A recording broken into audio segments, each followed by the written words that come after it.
હા જી નમસ્કાર. આપણાને રોજનું રોજ સંવેદના અનાથ આશ્રમ આપણે જોડ ખાતે જે બનાવવા જઈ રહ્યા છે 100 બાળકોનું, જે મા બાપ વગરના બાળકો છે એમના માટે અનાથ આશ્રમ બનાવવા જઈ રહ્યા છે અને રોજનું રોજ આપણને દાન મળી રહ્યું છે. અને આજે સરસ મજાનું દાન મીનાબેન લઈને આવ્યા છે.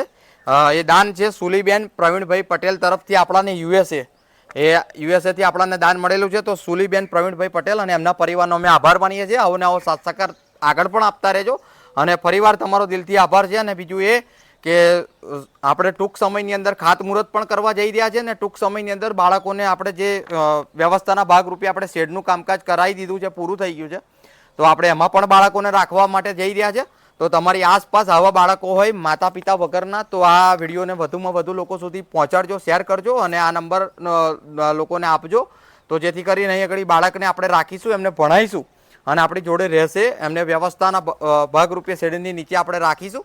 અને અહીંયા આગળ જે આપણે શિક્ષણ છે, શિક્ષણની વ્યવસ્થા પૂરી પાડીશું, એમનું ભોજનની પણ વ્યવસ્થા પાડીશું.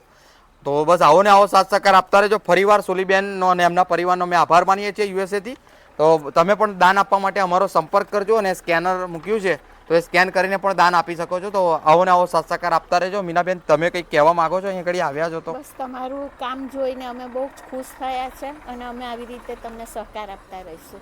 કે મીનાબેન અવારનવાર વર્ષની અંદર સાથ સહકાર આપે છે અને એમ કહેવાય ને કે એમનો હું ખૂબ ખૂબ આભાર માનું છું. એટલા માટે માનું છું કે ઘણા બધા લોકો છે પણ છતાંય મને પોતાના દીકરા સમાન સમજીને વિશ્વાસ રાખીને મને દાન અપાવે છે અને લોકોને કહે છે કે તમે અહીંયા આગળ સંવેદનામાં દાન આપો. તો એમનો પણ આભાર, મીનાબેનના પરિવારનો પણ આભાર. એમને રોકડ પેટે 25,000 રૂપિયાનું દાન પણ મળ્યું છે અને ટોટલ એ 50,000 રૂપિયાનું દાન લાવ્યા છે.